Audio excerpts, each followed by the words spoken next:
Film three idiot का वो scene तो आपको याद ही होगा जब रैंचो एक मरीज की जान बचाने के लिए उसे स्कूटर पर ही अस्पताल ले जाता है। आज ऐसी एक कहानी रियल लाइफ से सामने आई है जिसने पूरे देश का दिल जीत लिया है। आंध्र प्रदेश के मान्यम जिले का एक गांव है भद्रागिरी।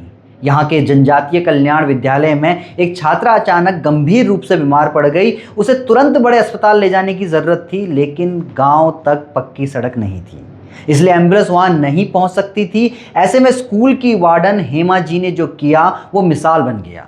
उन्होंने बीमार छात्रा को एक कपड़े से अपनी पीठ पर बांधा और 3 किलोमीटर का पथरीला ऊबड़ खाबड़ रास्ता पैदल ही पार कर डाला। मुख्य सड़क तक पहुंचकर उसे गाड़ी से अस्पताल पहुंचाया और उस बच्ची की जान बच गई।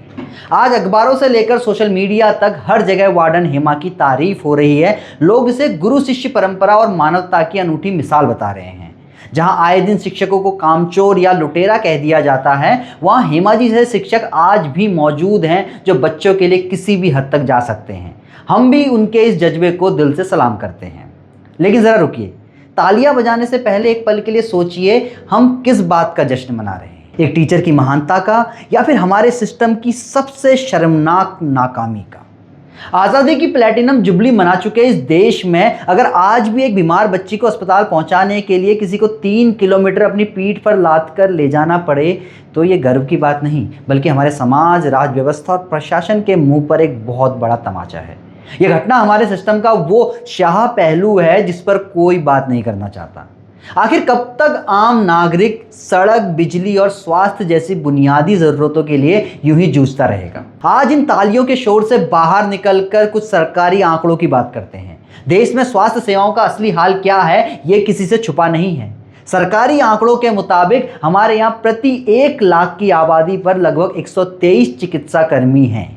लेकिन अगर इसमें से प्राइवेट सेक्टर को हटा दें तो जो सरकारी आंकड़ा बचेगा वो आपके रोंगटे खड़े कर देगा। दुनिया के विकसित देश अपने लोगों की सेहत पर कितना खर्च करते हैं, आइए जानते हैं। अमेरिका अपनी जीडीपी का 16%, जर्मनी और जापान 12% और चीन लगभग 6% स्वास्थ्य सेवाओं पर खर्च करता है।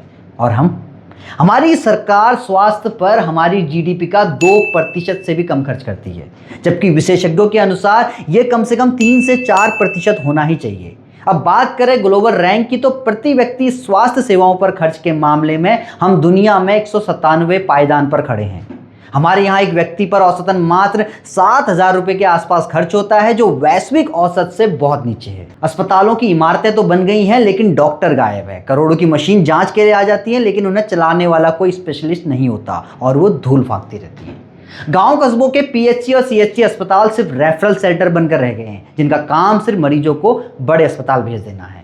सबसे बड़ा दुर्भाग्य देखिए, सुरक्षित प्रसव, सेफ डिलीवरी तक की सुविधाओं गांव में नहीं है। सरकारी आंकड़े चीख चीख कर कहते हैं कि हमारे देश में प्रति 1 लाख जीवित जन्मों पर 88 माताओं की मौत हो जाती है। उत्तराखंड जैसे राज्य में तो ये आंकड़ा राष्ट्रीय औसत से भी ज्यादा है। और ये मौतें किसी लाइलाज बीमारी से नहीं, बल्कि इलाज में लापरवाही और समय पर स्वास्थ्य सेवाएं ना मिल पाने के कारण होती है। जीते जी तो छोड़िए, इस देश में मरने के बाद सम्मान से घर पहुंचने तक की गारंटी नहीं है। आपको खबरें तो याद ही होगी जब एम्बुलेंस न मिलने पर कोई व्यक्ति अपनी पत्नी की लाश को कंधे पर ढोने को मजबूर हुआ।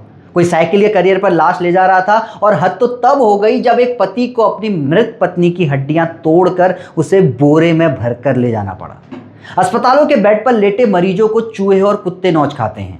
सोचिए कैसा विभत्स दृश्य होगा। ये हमारे न्यू इंडिया की हकीकत है। अफसोस इस बात का है कि ऐसी भयानक खबरें रोज अखबारों की सुर्खियां बनती हैं, लेकिन ना तो सरकार की नींव टूटती है और ना ही जनता की। हम मंदिर, मस्जिद और हिंदू मुसलमान के सवालों पर सड़कों पर उतरने और मरने मारने के उतारू हो जाते हैं, लेकिन शिक्षा, स्वास्थ्य और सड़क, जो हमारी जिंदगी की सबसे बड़ी और मूलभूत जरूरतें हैं, उनके प्रति हम इतने उदासीन क्यों हैं? हमारे अंदर कोई सुगबुगाहट क्यों नहीं होती? हम एक टीचर को तो पुरस्कार और प्रशस्ति पत्र देकर अपनी जिम्मेदारी पूरा कर लेंगे, लेकिन उस सिस्टम को कब सजा देंगे जिसने उस 3 किलोमीटर के रास्ते पर आज तक सड़क नहीं बनाई? तो जुड़े रहिए अनसुनी आवाज के साथ। आप हमारे YouTube चैनल को सब्सक्राइब कीजिए, हमें Facebook और Instagram पर फॉलो कीजिए। धन्यवाद।